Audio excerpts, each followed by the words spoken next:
and welcome back to the weekly wrap, and it is episode 5, and it looks like we are nearing the end of our first season. No, we haven't been pulled off the air for bad ratings, but rather taking a break in just a few weeks' time, so we can be back and refreshed for season 2. And as you can tell, my voice is a little bit sick, and I'm quite frankly a little burnt out from talking about e-scooters, weather, and whatever other rubbish which is going on in Australia and the world. So as we get ready for our last hurrah, let's get to the news.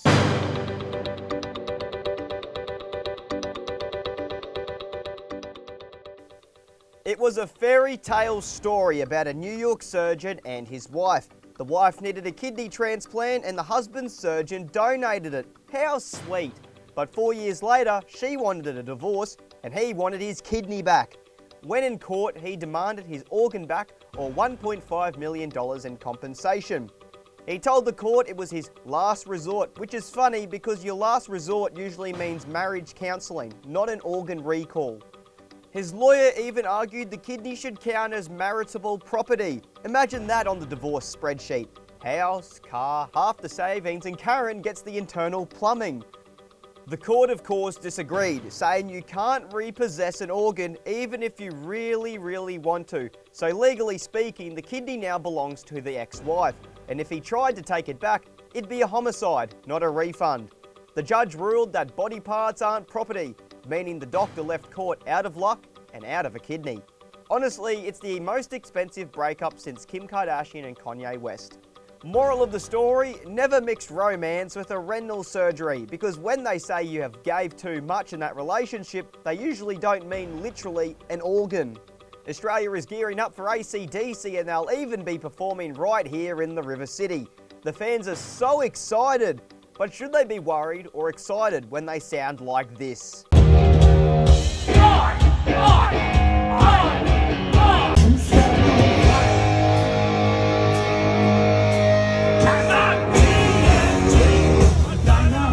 Look, I understand social media puts content out there to create likes, but this looks pretty clear. This looks like a performance at a community centre hall by a bunch of blokes who begged to be there. The ticket sales became a highway to hell, with over 320,000 tickets were snapped up in one day across the Aussie shows.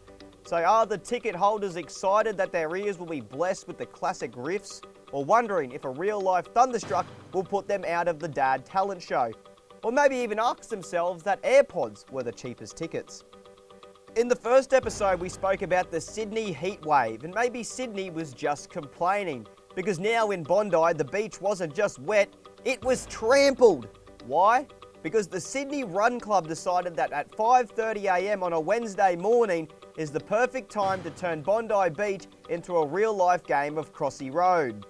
Footage went viral of hundreds of people in Lycra. Many were left horrified, confused and outraged. Even the Bondi lifeguards were outraged. Apparently they weren't trained for a spandex tsunami. The club boasts over 50,000 followers on Instagram, so yes, they're technically famous but also slightly terrifying if you're just there for a sunrise stroll. Imagine being run at by hundreds of Lycra-wearing fanatics. But nowadays, run clubs are often compared to Tinder. So of course, if you're single and brave enough to survive the stampede, the Sydney Run Club doubles as a real-life Tinder, bonding over shared suffering, sweat and the occasional spandex-induced wedgie. Honestly, Bonnie Blue would have a field day watching people fall in love while dodging Lycra missiles. Also in Sydney, Australia and Indonesia are making it official, signing a new defence and security treaty this week. Anthony Albanese called it a watershed moment, which is political code for, I really hope this looks good in the polls. The deal means the two nations will share intelligence, boost defence, cooperation and promise to have each other's back if things get tense in the region. Because nothing says friendly next door neighbours like agreeing to help each other out when the backyard gets hot. So we've basically gone from Bali holiday buddies to military mates. And somewhere in there, ScoMo's probably wondering if he should have brought a gift basket. Across to the Pacific and into the US government shutdown is still on, or is it over? Nobody knows. Not even I know. I don't know. But it was shut down for days. Unfortunately, this meant many people weren't paid, including air traffic controllers, which sent the US into chaos. And if you need a visual metaphor, check this out. the airplane. Here it goes.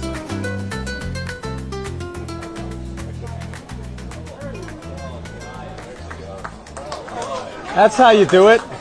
That right there is a live action summary of what happens when the US government tries to keep its airports open and running during a shutdown. Luckily for us here in Australia, our government doesn't shut down, but it still doesn't change the way our luggage gets treated. Brisbane airport passengers just watch their bags do donuts on the tarmac on a daily basis before someone rescues them with a shrug and a clipboard. Seriously, can you imagine you hand over your suitcase, then sit back while it goes on its own joyride and hope it arrives at your own destination, just like that video? This is the world we live in. With AI on the rise, social media is becoming one of those things. Is it real or not real? Every day there's another photo, video or headline that makes you stop and go, surely that's fake. But then again, my grandma still thinks everything on Facebook is the gospel truth. She once sent me a news alert that said Elbow was back in Australia. Sorry, wrong notes. That the Pope was breakdancing. Thanks, Nana. I'll fact check that between the cat filters and the many deep fakes you seem to think are real. One thing that caught me off guard this week was the town of Tully Bay, all because of this guy I found on TikTok Live. His name is Mick Schooner, aka Schooner. He claims he's from Tully Bay, but is that place even real?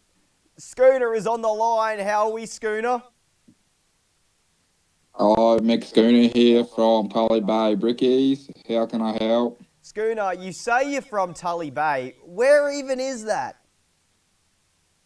Tully Bay, a small coastal town near Gladstone, mate, in central Queensland. Come to the tavern. Schooner, Tully Bay isn't even a real place, mate. I've searched it up. What do you mean it's not a real place? Mate, Come to the Tully Bay Tavern and find anywhere. out. I can't find it anywhere. Yeah, 'cause you're not from Tully Bay, mate. Schooner, I met you on TikTok Live last week and I genuinely thought Tully Bay was a real place. What makes Tully Bay so special?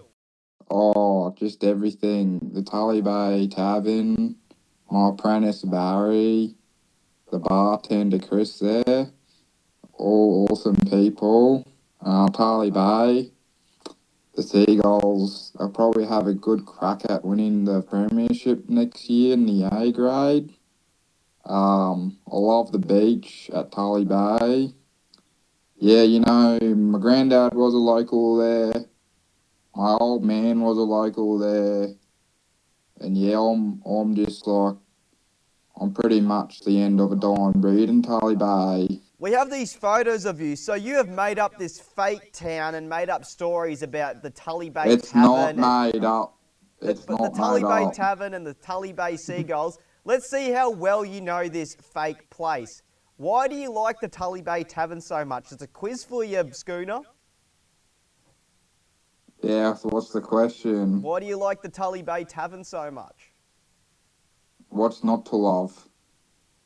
When did you play for the Tully Bay Seagulls? Last year I captained them, became runners-up unfortunately, against Gladstone Brothers in the premiership game. I also captained the under-13 Queensland Schoolboy Rugby League team back in my day. When did you start Tully Bay Bricks? Oh, I didn't start it. My granddad did. It established in 1959. And yeah, I've just been laying bricks pretty much ever since I've become out of the womb, mate. Who works for the Tully Bay Bricks? Oh, we just signed this apprentice called Barry McDonald.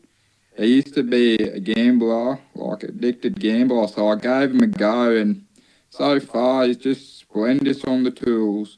We also got a new work experience kid coming soon called Jonas McDougall, I think his name is. But yeah, we'll see how he goes. I might offer him a job. Look, Schooner, you still haven't convinced me that Tully Bay is a real place. The name's Mick Schooner, mate. Mick Schooner, Tully Bay. I'm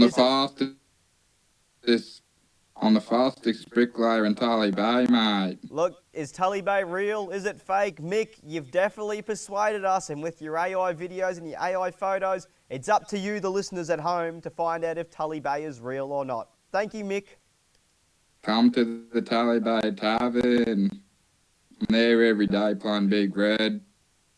See, AI is getting that out of hand. AI is sounding more real every day, and everything he just told me was absolutely made up. Sorry, Nana, if you're watching this, that was fake. Please don't message me later that a dog has learnt how to speak English. It's AI! But for now, it is time for our final story. Going even more south to Melbourne and south to the gutter, Chapel Street in Melbourne is known for its fancy coffee, boutique shopping, and influencers pretending they just stumbled into a photo shoot. But now it'll be known as the #1 destination for number twos. That's right, at 3 o'clock in the afternoon, broad daylight mind you, a man has been caught on Chapel Street dropping a payload that wasn't from Uber Eats. The man pooed right there on the street. Witnesses say the man squatted down between two parked cars and just shit himself at 3 p.m. on a Friday, while everyone else was deciding between oat milk or almond. Honestly, I don't know where you'd expect this kind of behaviour besides Melbourne. But get this, locals say this isn't a one-off thing. They say it's becoming a trend. People treating a footpath like a public restroom. Police say public defecation can result in a $645 fine. My parking fine cost $500. How is that somewhat similar? With this outrage, I am taking to the streets to hear about what the people of Brizzy think of this filth, whilst also investigating our very own streets of Brisbane. Over on the weekend, a man in Melbourne pooped on the street, and the fine for doing that in Victoria is over $600. I got a parking fine for $500. How is a parking fine somewhat similar to defecating on the street?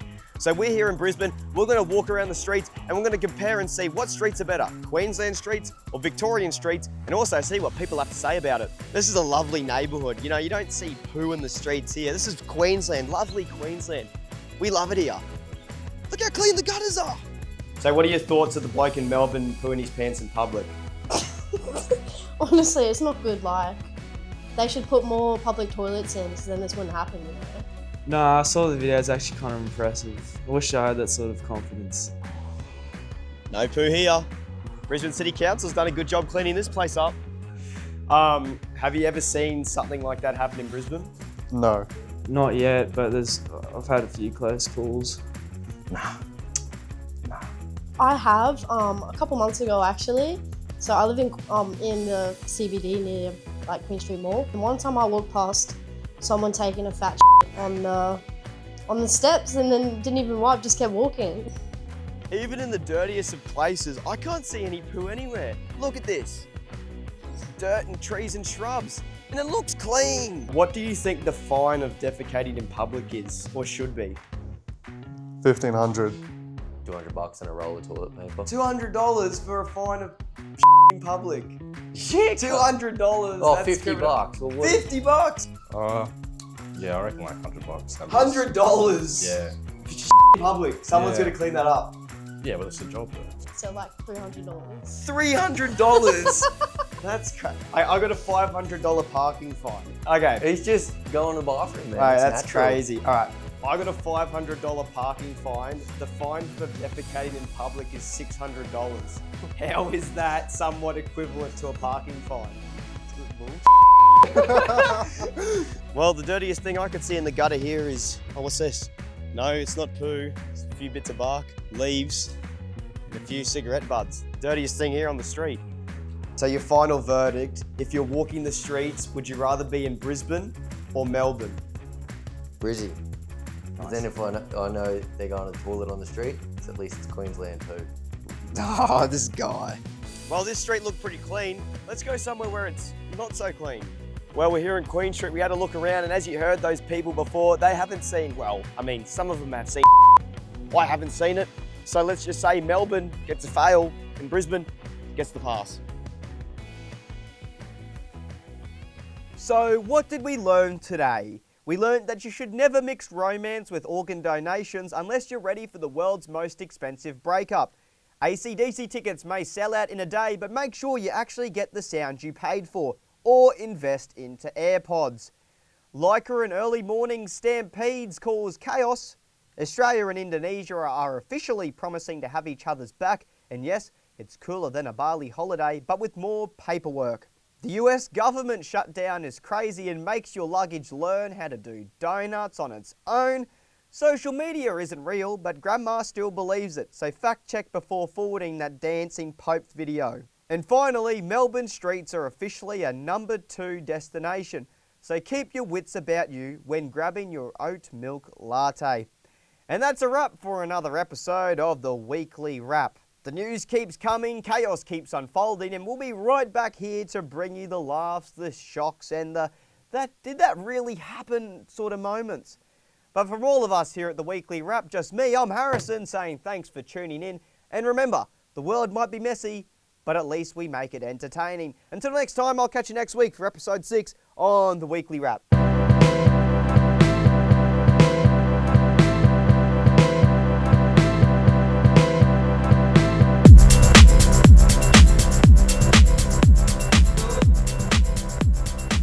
Can you hear me? Can you hear me? Can you hear me? Okay.